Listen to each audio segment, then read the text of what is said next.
Welcome back to Kdramas Decoded, and don't forget to subscribe so you never miss an episode of your favorite K-drama.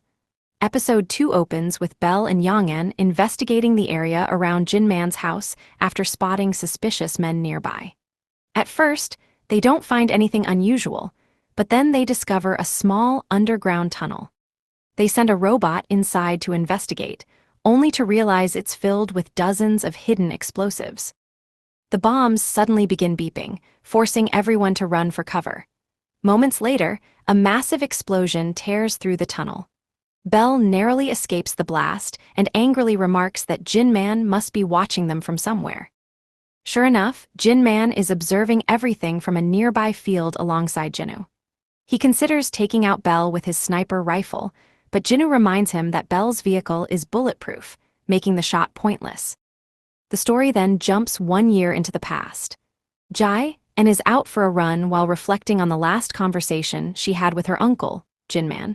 He apologizes for everything that happened and tells her she has every right to blame him. However, he insists that everything he did was to protect her because he couldn't bear the thought of losing her. Hye finally confronts him about the truth. She says she always suspected he wasn't an ordinary businessman, and now she knows he secretly supplies and sells weapons that end up taking countless lives. Jinman doesn't deny it. Instead, he admits it's true, but claims everything he's built was ultimately for her future. He tells her she's now part of that world as well. Hye refuses. She doesn't want anything to do with his dangerous business and says she wants to leave. She reminds Jinman of the promise he once made, that he would always support whatever choice she made. Keeping his word, he prepares her for a new life. He gives Hye a handgun, a brand new identity under the name Erin, and tells her she'll have to survive on her own from now on. Before she leaves, Brother meets her and hands over a bag filled with supplies for her safety. He tells her not to open it until she reaches her destination. Hye jokingly warns him not to secretly install surveillance cameras with Jinman's help, or she'll kill him. Brother laughs it off and promises he wouldn't do that before saying goodbye. Back in the present, Hye continues her peaceful life on a quiet island. A young fisherman named Woojin notices her while working on his boat. That evening, Hye returns home and starts washing dishes, but she suddenly hallucinates seeing Seongjo. The terrifying visions are simply trauma from her past, yet they continue to haunt her. The next day, Woojin works with his father near the beach, while Erin helps the village women with their daily work. One of the women tells her not to rush because everyone is paid by the hour, so working faster won't earn her any extra money. Erin quietly nods but still finishes her work long before everyone else leaves. After she walks away, the villagers gossip about her. They mention she's lived there for over a year but rarely speaks to anyone. Woojin joins the conversation, where the villagers tease him about getting married. An elderly woman asks him to deliver some food to Erin since she'd already gone home. Woojin nervously rehearses what he'll say before arriving outside Hye's house. Just as he's about to knock, Hye wakes up screaming from another nightmare.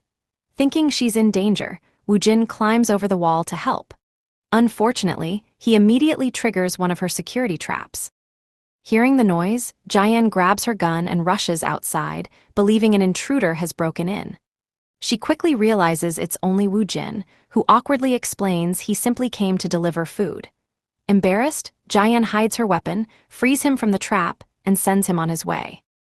Afterward, she enters her secret surveillance room, revealing that she's installed hidden cameras around the property. Watching the monitors, she notices Woojin lingering outside her house before eventually leaving. Elsewhere, Inseop waits to meet Jinman. A woman approaches and tells him he has a phone call. It's Jinman.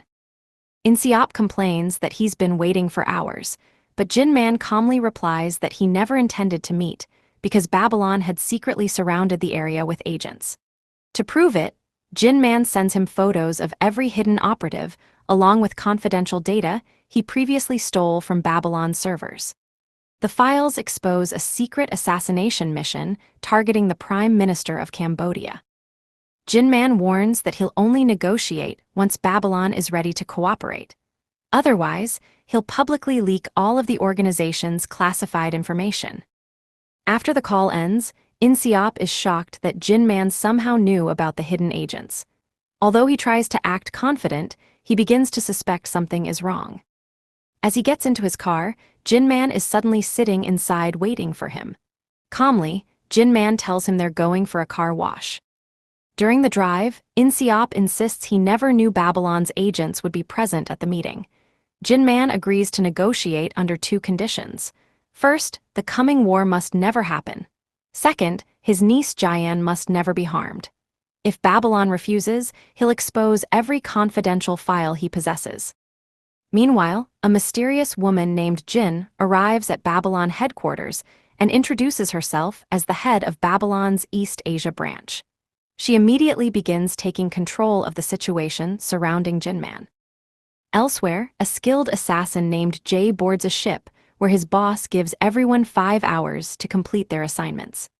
After receiving his equipment, Jae starts a 5-hour countdown on his phone before speeding away on his motorcycle.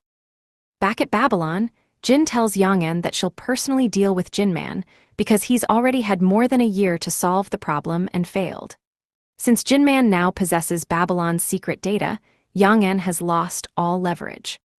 Suddenly, Bell storms into the building after fighting his way through several guards. Jin introduces herself, saying she's been sent by headquarters and is now taking charge of capturing Jin-man. Later, Yongin calls his family from a parking garage and speaks to his son. Moments later, Jae appears wearing a motorcycle helmet.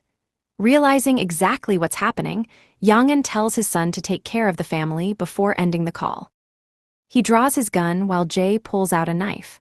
A brutal fight follows, but Yongin is completely outmatched. Jae kills him without hesitation. A security guard witnesses the murder through the surveillance cameras and reaches for the phone to call the police. Before he can, Jae walks up to the window, removes his helmet just enough to reveal his face, casually waves goodbye and leaves. Back on the ship, Jae's boss notices one of the men is missing. Moments later, Jae calmly returns and reports that the mission has been completed successfully. Jae then contacts Jin, who praises him for a job well done and immediately assigns him another mission. Back on the island, construction continues on the mysterious murder help facility. Jae accidentally breaks her phone after Woo Jin's earlier visit, so she joins the villagers on a trip into the city to have it repaired. While there, Woo Jin tells her that if she ever needs help, she can call him anytime, even giving her his easy-to-remember phone number. Jayan thanks him, although she still doesn't fully trust him. In the city, Jayan gets her phone repaired, but she soon notices a strange man from the bus following her. Still struggling with hallucinations, she briefly mistakes someone else for Seongjo before realizing it isn't real. When the suspicious man continues following her, Jayan ambushes him, demands to know who he is, and nearly attacks him. Terrified, he explains that she'd accidentally left her phone behind in the restaurant and he was simply trying to return it. Realizing her mistake, she lets him go. As heavy rain begins, all boats back to the island are cancelled. Remembering Woo Jin's offer, Jayan hesitates before finally calling him for help. Woo Jin happily picks her up in his boat and offers her food during the trip home. Jae asks why he never questioned the deadly traps surrounding her house. Woo Jin simply replies that everyone has secrets, and whatever happened in her past must have given her a reason for living that way. Just then, the Coast Guard approaches and orders Woo Jin to stop his boat for inspection. While moving cargo at the back of the boat, a package nearly falls open.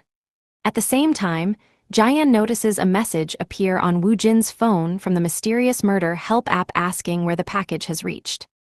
The episode ends with Jin-man meeting his allies when Brother suddenly rushes in with shocking news. Someone has posted a massive bounty on the murder help app, offering $20 million to anyone who can find and capture Jayan. And with that shocking revelation, episode 2 comes to an end.